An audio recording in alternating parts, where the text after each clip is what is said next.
Hello বন্ধুরা, আপনারা যদি ভারতের ক্রিকেটার বিরাট কোহলি এবং রোহিত শর্মাকে একজন অভিজ্ঞ ক্রিকেটার মনে ভেবে থাকেন তো ভিডিওটি সম্পূর্ণ আপনার জন্য।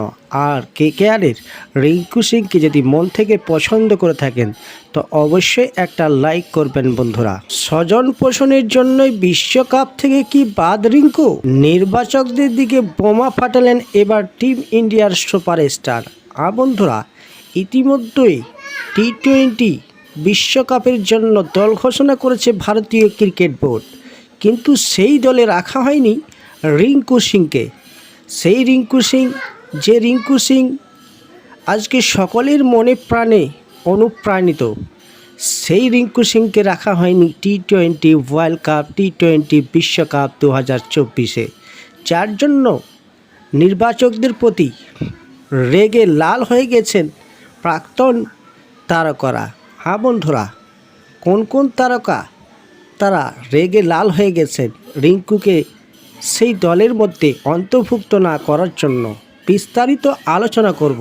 তার পূর্বে জানিয়ে রাখি, চ্যানেলে নতুন হয়ে থাকলে চ্যানেলটিকে সাবস্ক্রাইব করে আমাদের পাশে থাকবেন। কেকেআর তারকা রিঙ্কু সিং ভারতীয় টি-20 বিশ্বকাপ স্কোরে জায়গা না পাওয়ায় চোটে লাল বহু প্রাক্তন তারকায় ইরফান পাঠান দল ঘোষণার পরপরই খুব উপরে দিয়েছিলেন এবং নির্বাচকদের এক হাত নিলেন আরও এক প্রাক্তন তারকা রিঙ্কু সিং। খেলার দুনিয়ায় দর হলেও দেখতে নাই কৌশলভূপ নন, সোশ্যাল মিডিয়ায় তার ফ্যান ফলোয়ার লিস্টও লম্বা নয়, সে কথা মনে করিয়ে দিয়ে ওই প্রাক্তন তারকা কটাক্ষ।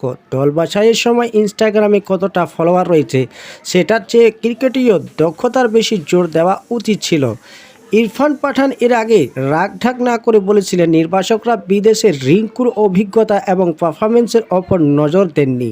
কার্যত সেই সুরে দক্ষিণী ক্রিকেটার তারকা তথা জাতীয় দলের প্রাক্তনী আম্বাতি রায়ডু বলেছেন, আন্তর্জাতিক টি-20 ক্রিকেটে রিঙ্কু সিংয়ের মতো পারফরমেন্স খুব কম ভারতীয় ক্রিকেটারই আছে, আর সেই রিঙ্কুকেই কিনা এবারে টি-20 বিশ্বকাপে ক্রিকেটের দলের রিজার্ভ প্লেয়ার হিসেবে রাখা হয়েছে। সে নিয়ে ক্ষোভ প্রকাশ করে সোশ্যাল মিডিয়ায় আম্বাতি রায়ডু লিখেছেন, রিঙ্কু সিংয়ের বাদ যাওয়াটা ক্রিকেট বোর্ডের অপর পরিসংখ্যানের শাসনকে স্পষ্ট করেছে। টি-20 বিশ্বকাপের বাছাই দলে রবীন্দ্র জাদেজা ছাড়া 16 থেকে 17 নম্বর ওভারে নেমে ব্যাপক স্ট্রাইক রেট নিয়ে ম্যাচ জেতানোর মতো কে আছে?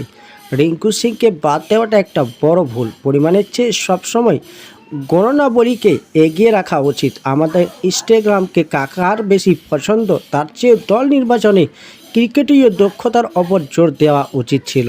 2022-এর টি-20 বিশ্বকাপের পর থেকে রিঙ্কু 15টি টি-20 আন্তর্জাতিক ম্যাচ খেলেছেন। ধারাবাহিকভাবে ভালো খেলা রিঙ্কুর আন্তর্জাতিক ম্যাচে স্ট্রাইক রেট 176। তবে এখনও যে 15 জনের স্কোরে রিঙ্কুর জন্য দরজা পুরোপুরি বন্ধ হয়ে গেছে তেমনটা নয়। 1 মে দেশগুলো আইসিসির কাছে স্কোরের তালিকা তুলে দিয়েছে ঠিকই, কিন্তু 25 মের মধ্যে তা বদলানোর সময় আছে। এখনও আইপিএলের কিছু ম্যাচ বাকি আছে। রিঙ্কু যদি সেখানে দুর্দান্ত পারফরমেন্স করেন তবে সেক্ষেত্রে বিসিসিআই তালিকায় বদলানোর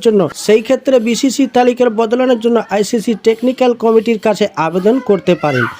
আসল বিষয় হচ্ছে রিঙ্কু সিংকে টি-20 বিশ্বকাপের জন্য যে রাখা হবে বলছিল, সেই টি-20 বিশ্বকাপের জন্য ফিনিশার হিসাবে সেই রিঙ্কু সিংকে সেই দলের মধ্যে না রাখায় রিজার্ভের মধ্যে রেখেছেন, যার কারণে প্রাক্তন তারকারা রেগে লাল হয়ে গেছেন, যেমন আম্বাতি রায়ডু, ইরফান পাঠান, আরও অনেকেই।